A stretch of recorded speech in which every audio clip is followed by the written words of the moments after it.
Bonsoir frères et sœurs, les petits et les grands. Les rues de Sainte-Foy sont illuminées dans la nuit de 1000 couleurs. C'est que nous avons rendez-vous pour la veillée de Noël à l'église Notre-Dame. Les cloches sonnent. C'est la fête. Oh, dans le beau clocher scintillant, avec les étoiles au cœur de la nuit sainte. Dirigeons-nous vers le grand portail. Le ciel est en fête et la terre s'y unit. C'est Noël.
Oh mais écoutez, n'entendez-vous pas tout d'un coup un flutio dans la nuit? Écoutez bien. Mais ce flutio nous invite vers l'étable de Bethléem. C'est une longue histoire. Depuis plus de 4000 ans nous le promettaient les prophètes.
Lecture du livre d'Isaïe, au chapitre 9, versets 1 à 6.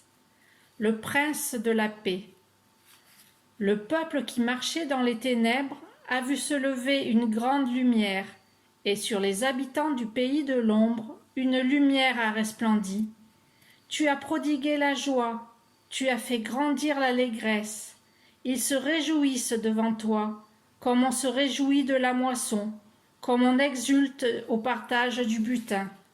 Car le joug qui pesait sur lui, la barre qui meurtrissait son épaule, le bâton du tyran, tu les as brisés comme au jour de Madiam, et les bottes qui frappaient le sol, et les manteaux couverts de sang, les voilà tous brûlés, le feu les a dévorés.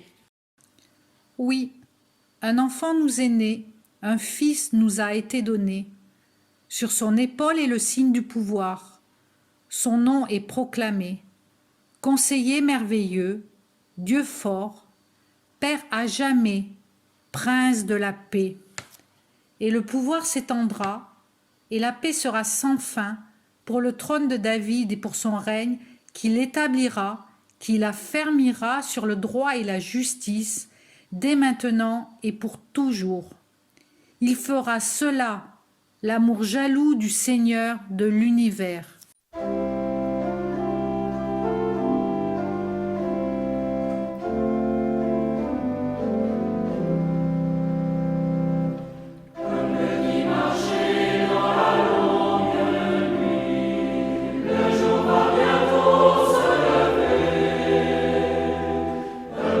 Chercher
Dans un pays lointain, il y a bien longtemps, des mages crurent apercevoir dans le ciel une étoile toute spéciale, une étoile qui devait annoncer un événement exceptionnel, la naissance d'un roi. Ils se mirent en route dans la direction que leur indiquait l'astre. Après des jours et des jours de marche, sous le soleil brûlant et dans la nuit glacée, ils arrivèrent aux portes de Jérusalem.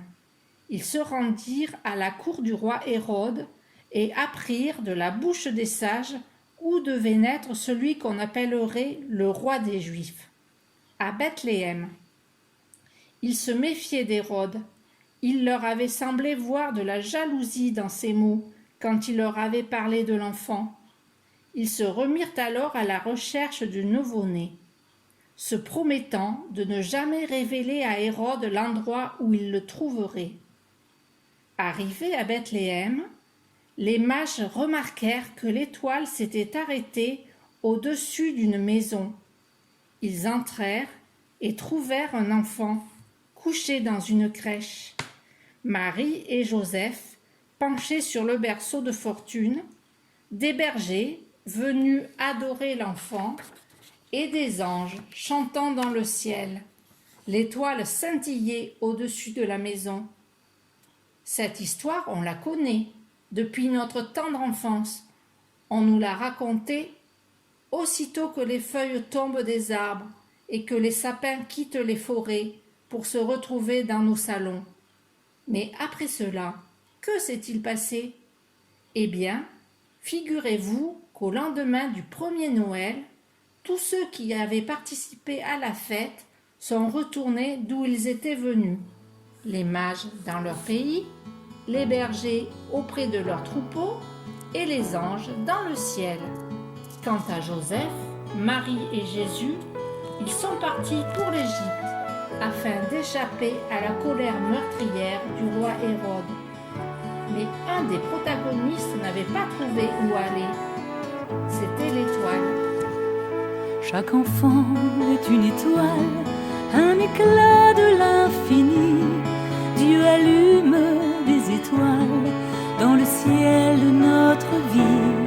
Chaque enfant est une étoile, un éclat de l'infini. Dieu allume des étoiles dans le ciel de notre vie. Dans leurs yeux, un chemin a commencé. Dans leurs yeux, un chemin inexploré.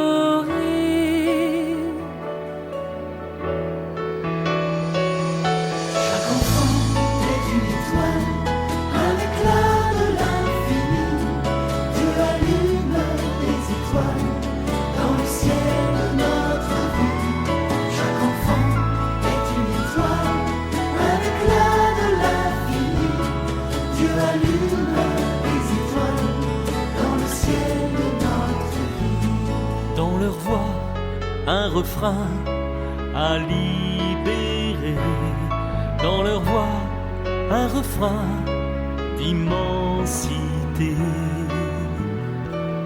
Chaque enfant est une étoile, un éclat de l'infini. Dieu allume les étoiles dans le ciel de notre vie. Chaque enfant est une étoile, un éclat de l'infini. Dieu allume les étoiles dans le ciel de notre vie. Dans leurs mains, un dessein à révéler. Dans leurs mains, un dessein de gratuité. Chaque enfant est une étoile, un éclat de l'infini. Dieu allume les étoiles dans le ciel de notre vie. Chaque enfant est une étoile, un éclat de l'infini. Dieu allume les étoiles dans le ciel de notre vie. Chaque enfant est une étoile,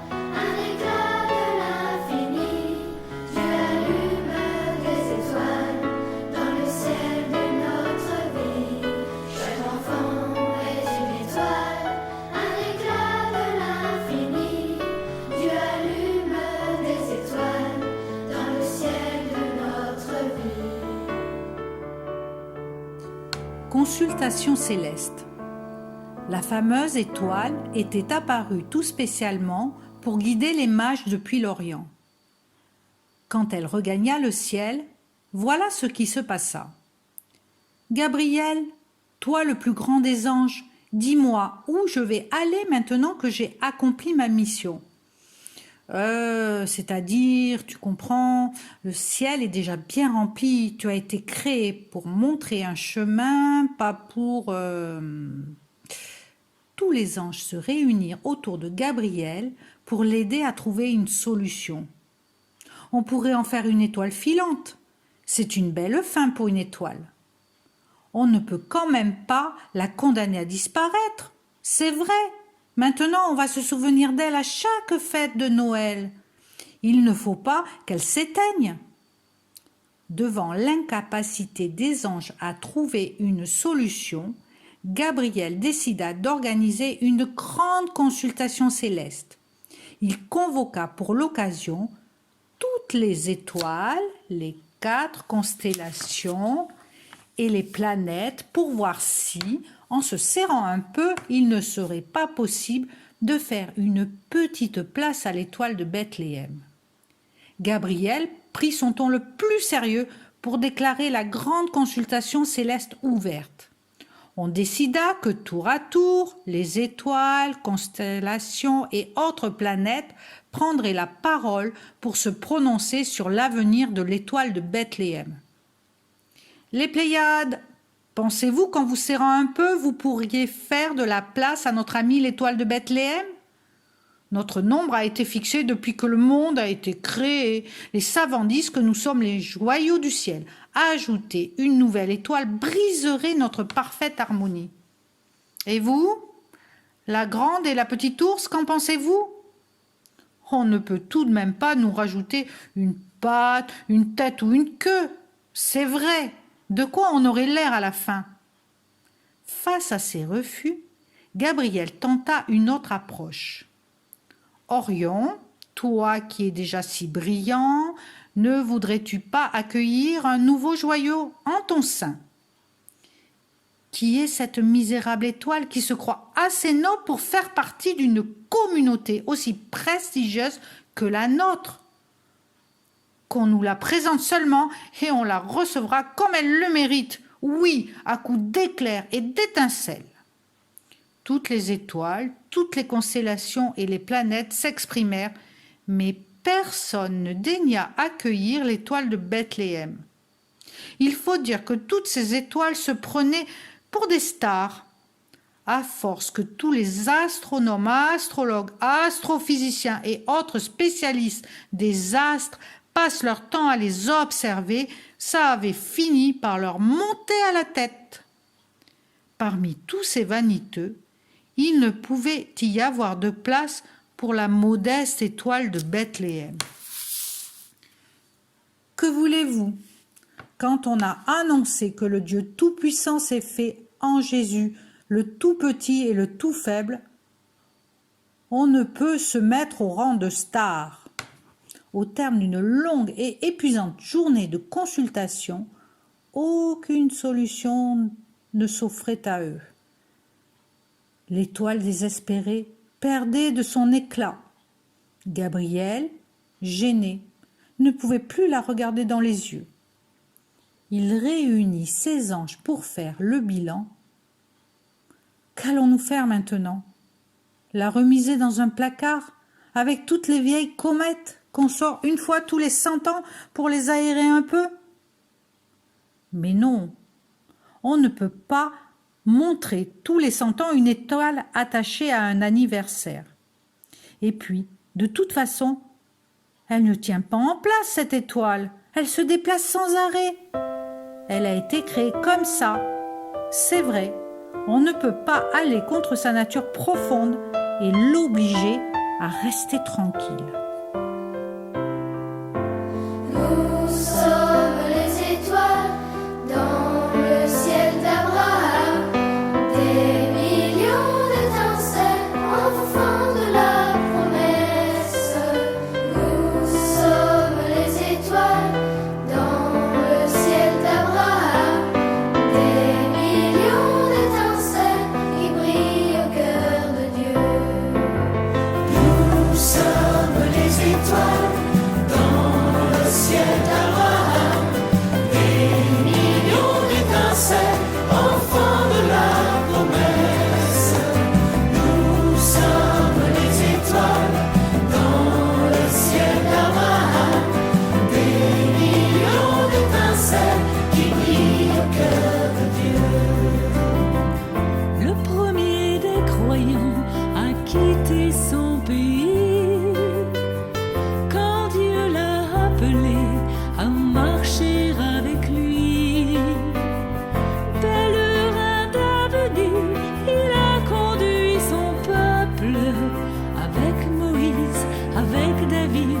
nous chantons l'espérance. Nous sommes les étoiles dans le ciel d'Abraham, des millions d'étincelles, enfants de la promesse.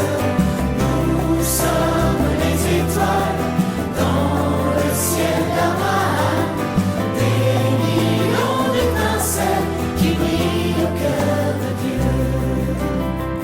Le premier des croyants à regarder la nuit, les étoiles du ciel promises à l'infini. Il a vu ses enfants, sa grande descendance, avec Moïse, avec David, nous chantons l'espérance. Nous sommes les étoiles dans le ciel d'Abraham, des millions d'étincelles, enfants de la promesse. De la Nous promesse, sommes les étoiles dans le ciel d'Abraham, ciel des d'Abraham. millions d'étincelles qui brillent au cœur de Dieu. Une idée lumineuse. Et soudain, Gabriel eut une idée. Il empoigna l'étoile et l'amena dans son atelier de création. Les anges, bouche bée, entendirent taper, scier, découper, limer, raboter. Gabriel sortit enfin de l'atelier, une corbeille pleine de petites étoiles dans les mains. « Qu'as-tu fait de l'étoile de Bethléem ?» lui demanda un ange. « Je l'ai partagée en une multitude de petits morceaux. » Oh, on avait déjà du mal à en caser une, alors des milliers. Même parmi les anges, il y en a toujours qui râlent. Mais ce n'était pas pour le ciel que Gabriel avait fait toutes ces petites étoiles. C'est sur la terre qu'il voulait les semer. Un ange prit une poignée et dit « Celles-ci, je les envoie dans les chambres des malades pour y répandre une lueur douce et apaisante. » Un autre dit « Celles-ci, je les glisse dans des phares pour guider les navires et dans les lampadaires pour guider les humains. Celles-ci, je les place au milieu des conflits, des violences de toutes sortes, pour que l'espoir les illumine encore. » Ainsi, les anges semèrent partout les morceaux de l'étoile de Bethléem. Partout, mais pas n'importe où. Chaque morceau alla se placer dans un endroit où il pourrait poursuivre d'une manière ou d'une autre le rôle qu'il avait joué lors du premier Noël.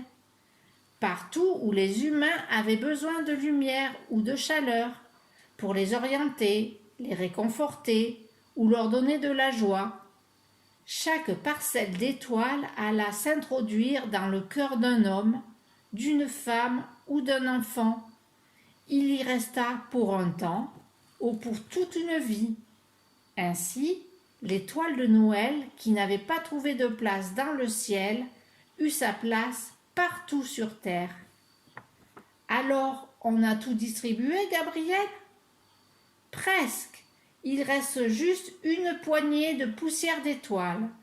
Et celle-ci, je l'ai gardée juste pour vous.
Évangile de Jésus-Christ selon saint Luc, au chapitre 2e.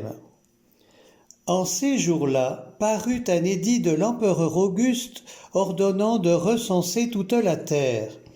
Ce premier recensement eut lieu lorsque Quirinius était gouverneur de Syrie, et tous allaient se faire recenser, chacun dans sa ville d'origine. Joseph, lui aussi, monta de Galilée, depuis la ville de Nazareth, vers la Judée, jusqu'à la ville de David, appelée Bethléem.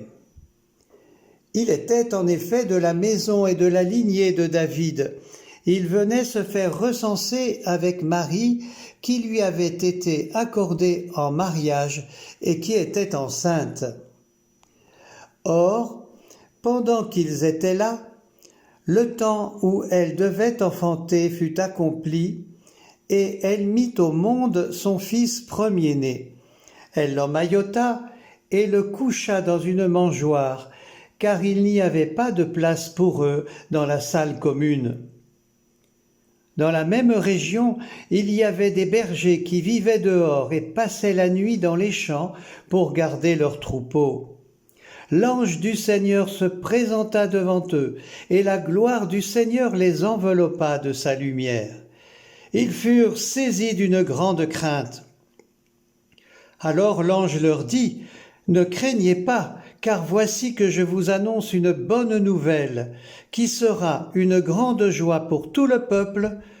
Aujourd'hui, dans la ville de David, vous est né un Sauveur, qui est le Christ, le Seigneur.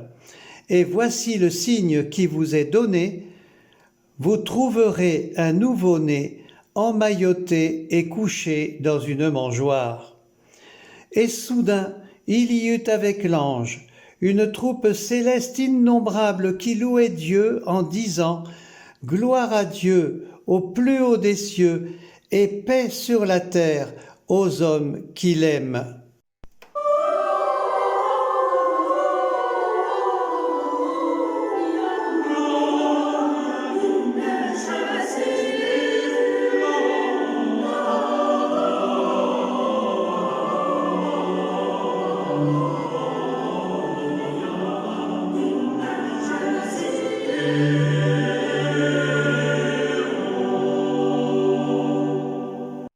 Lorsque les anges eurent quitté les bergers pour le ciel, ceux-ci se disaient entre eux : « Allons jusqu'à Bethléem pour voir ce qui est arrivé, l'événement que le Seigneur nous a fait connaître. » Ils se hâtèrent d'y aller, et ils découvrirent Marie et Joseph avec le nouveau-né couché dans la mangeoire. Après avoir vu, ils racontèrent ce qui leur avait été annoncé au sujet de cet enfant, et tous ceux qui entendirent s'étonnaient de ce qu'on leur racontait les bergers. Marie, cependant, retenait tous ces événements et les méditait dans son cœur. Les bergers repartirent, ils glorifiaient et louaient Dieu pour tout ce qu'ils avaient entendu et vu, selon ce qui leur avait été annoncé.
petit enfant né de cette façon-là, et dans ce décor, il y a 2000 ans,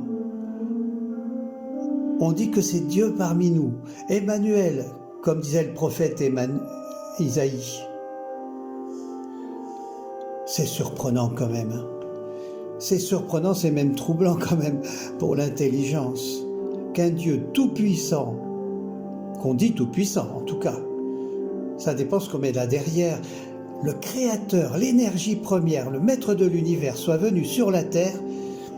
Et je crois que ce qui est encore plus surprenant, plus troublant aussi, c'est qu'il ait pris notre peau, la peau d'un petit enfant, tout simple, tout démuni, tout impuissant finalement aussi, tout humble, un nouveau-né. Aussi, un nouveau-né c'est simple, du moins comme cela en apparence. Et cette nuit et ces jours de Noël, je voudrais en parler simplement, y penser simplement, je dirais presque naïvement, en me laissant faire par cette annonce, par la parole, en mettant beaucoup de confiance aussi.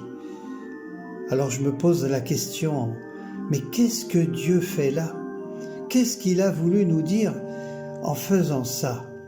Qu'est-ce qu'il vient faire dans notre galère? Qu'est-ce qu'il vient faire sur notre terre?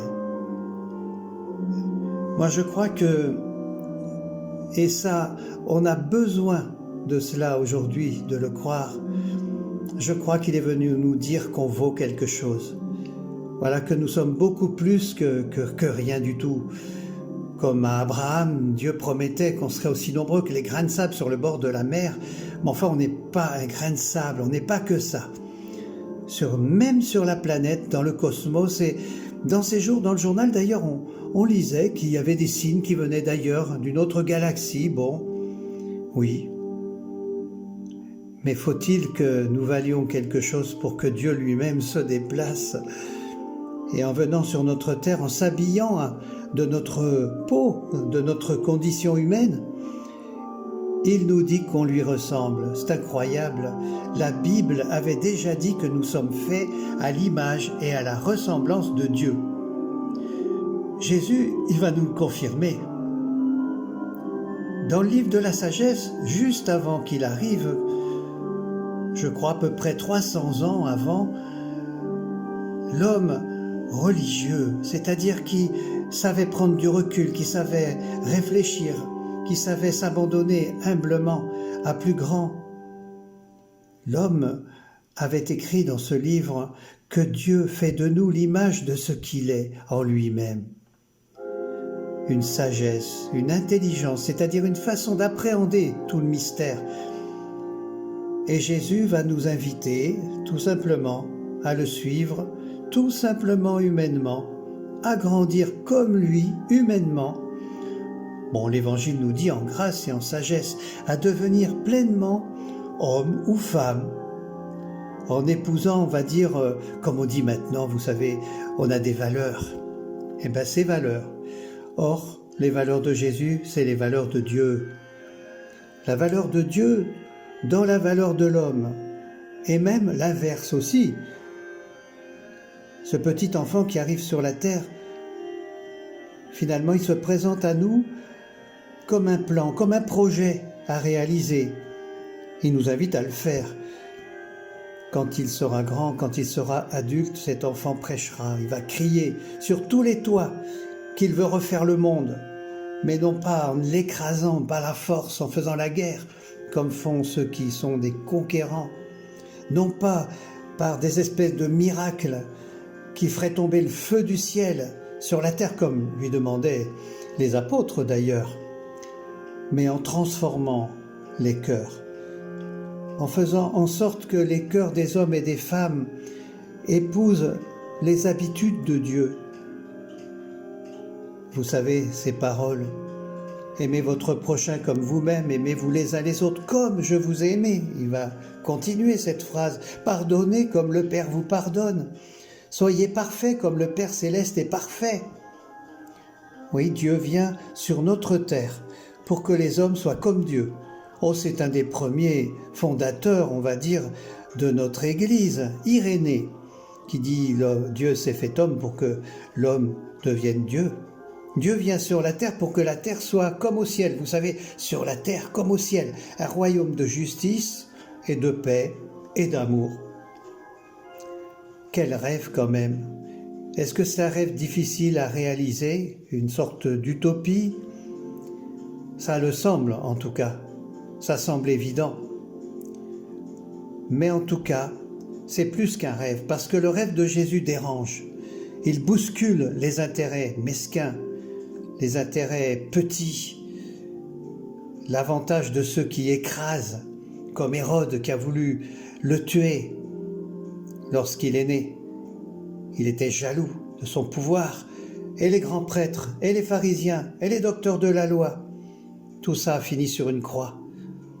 Et en tout temps finalement, et même aujourd'hui, et on s'en rend bien compte, dans ces temps, les hommes ont sabordé ce plan, ce projet de Jésus.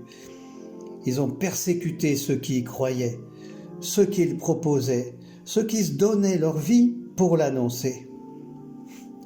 Oui, mais le mal est là, bien sûr.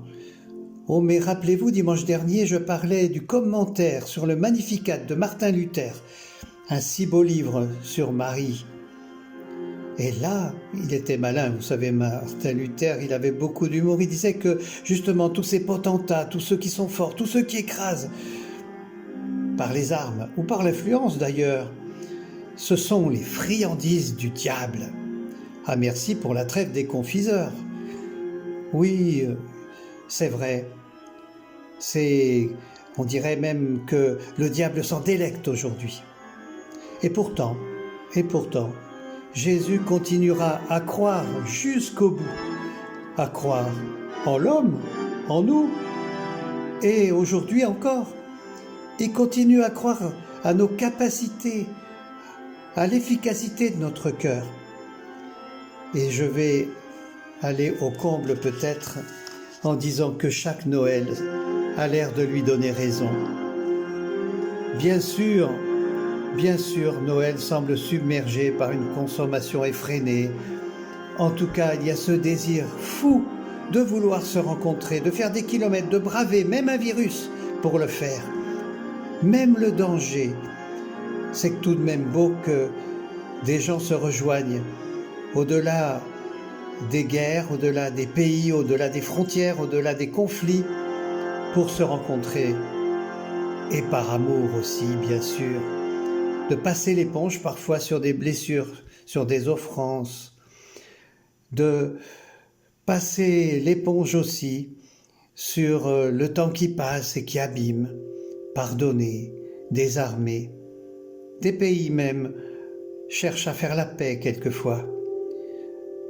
À Noël, on fait des collectes, et dans ces temps difficiles où on pense vraiment à toutes ces professions qui ont une trouille énorme de sombrer, et certains qui ont déjà sombré.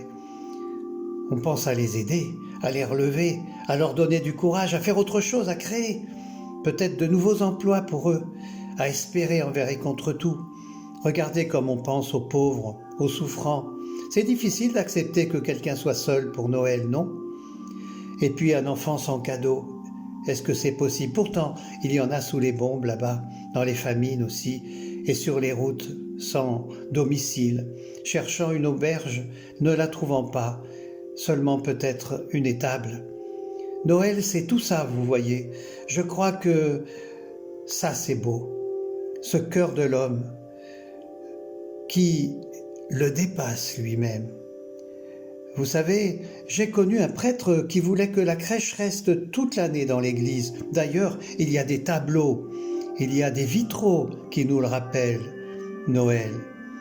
Il voulait que ça soit ça, parce que Noël, c'est tous les jours, que Jésus est venu pour ça. Rappelez-vous ce chant, c'est Noël sur la terre chaque jour, car Noël, oh mon frère, c'est l'amour. C'est Noël chaque fois qu'on essuie une larme dans les yeux d'un enfant. C'est Noël chaque fois qu'on dépose les armes, chaque fois qu'on s'entend. C'est Noël sur la terre chaque fois qu'on arrête une guerre et qu'on ouvre ses mains. C'est Noël chaque fois qu'on force la misère à reculer plus loin. C'est Noël sur la terre chaque jour, car Noël, ô mon frère, c'est l'amour. Vous savez qu'il y a quelques années, Il y avait la trêve de Noël. Elle était mondiale. Tout le monde était ulcéré de voir que pendant 24 heures, il y en avait qui franchissaient cette trêve, qui se mettaient en guerre sournoisement alors que tout le monde était en paix. Et ça remontait loin, un peu plus loin, vers la guerre de 14 par exemple. Lorsque les camps se rejoignaient la nuit, Allemands, Français par exemple, fêtaient Noël, chantaient ensemble, mais le matin il fallait repartir et de nouveau se canarder. Oui, pourtant, on a connu ce temps. C'est possible, il faut y croire. La paix peut venir plus forte que tout, car la vie est la plus forte et l'amour est le plus fort lorsque nous fêtons Noël chaque jour. Alors cet enfant désarmé, si humble, si petit, vous savez, il voudrait que nous le fassions grandir ou que nous grandissions avec lui, nous qui sommes encore des petits, que nous lui donnions nos bras peut-être, nos mains, notre cœur, pour qu'il puisse aimer, je ne sais pas, nos amis, nos conjoints, nos enfants, nos parents, pour qu'il puisse faire la paix dans notre famille lui-même, notre milieu de travail, nos écoles, enfin nos communautés, qu'il puisse venir au secours de celui qui a besoin d'un coup de main, d'un encouragement ou tout simplement même, vous le savez, masqués que nous sommes, d'un sourire. Frères et sœurs, aujourd'hui, comme il y a 2000 ans, un petit enfant vient au monde. Oh, il faut le laisser grandir dans notre cœur, le laisser marcher sur notre route. Il le dira un jour, vous savez, je suis le chemin qui mène à la vérité et à la vie. Écoutons l'ange dans la nuit, ce qu'il dit, rappelez-vous dans l'évangile tout à l'heure, aujourd'hui, un sauveur vous est né, c'est le Christ, c'est le Seigneur, et devant la crèche de Bethléem, nous sommes là, avec les bergers. Je vais vous dire, c'est nous les bergers, nous sommes les bergers. Mettez-vous dans la tête d'un berger, ayez les mains d'un berger qui offre.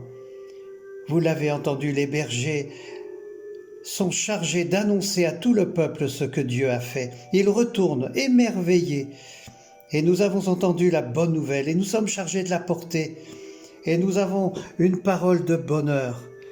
Ne laissons pas passer l'occasion de la dire. Ainsi, nous vivrons Noël.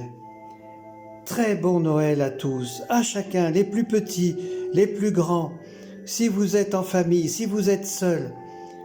Le Père Joseph et moi, avec notre équipe d'animation pastorale, on s'unit pour vous offrir ce Noël dans le cœur et le partager avec vous. Bon Noël!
Frères et sœurs, je vous invite maintenant à contempler la crèche, cet enfant dans la crèche, à prendre du temps, à faire silence aussi.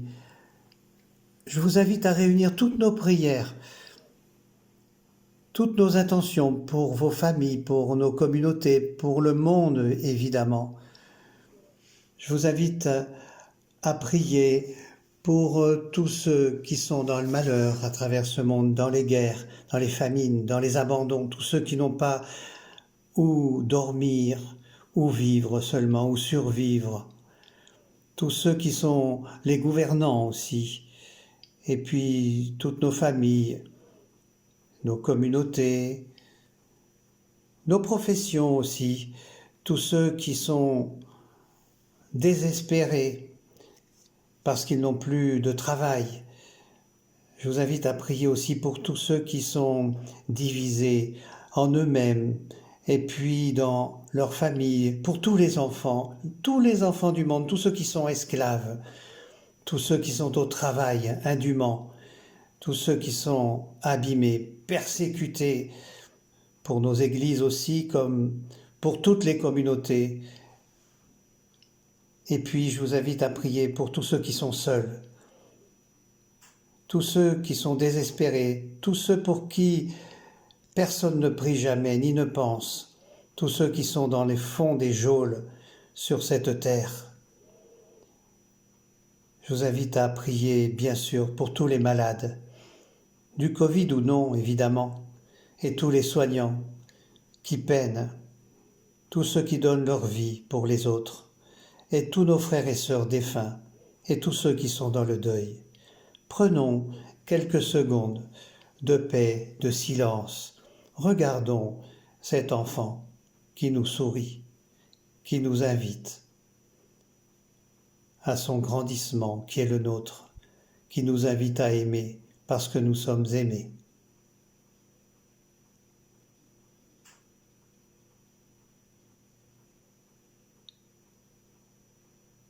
Notre Père qui es aux cieux, que ton nom soit sanctifié, que ton règne vienne, que ta volonté soit faite sur la terre comme au ciel. Donne-nous aujourd'hui notre pain de ce jour. Pardonne-nous nos offenses, comme nous pardonnons aussi à ceux qui nous ont offensés, et ne nous laisse pas entrer en tentation, mais délivre-nous du mal, car c'est à toi qu'appartiennent le règne, la puissance et la gloire, au siècle des siècles. Amen. Vous l'avez entendu tout à l'heure, l'Évangile nous disait, Marie gardait toutes ces choses dans son cœur, elle méditait. Prions-la, prions avec elle devant l'enfant. Je vous salue, Marie, pleine de grâce, le Seigneur est avec vous. Vous êtes bénie entre toutes les femmes, et Jésus, le fruit de vos entrailles, est béni. Sainte Marie, Mère de Dieu, priez pour nous pauvres pécheurs, maintenant et à l'heure de notre mort. Amen. Oui, Seigneur, grande est notre joie, parce que tu es le Dieu fidèle, tu es le Dieu proche, et tu nous invites à partager la joie du ciel et de la terre. En reconnaissant dans les bras de Marie ce Sauveur promis depuis les siècles. Oui, Seigneur, qu'il trouve dans notre vie un espace de liberté pour l'accueillir.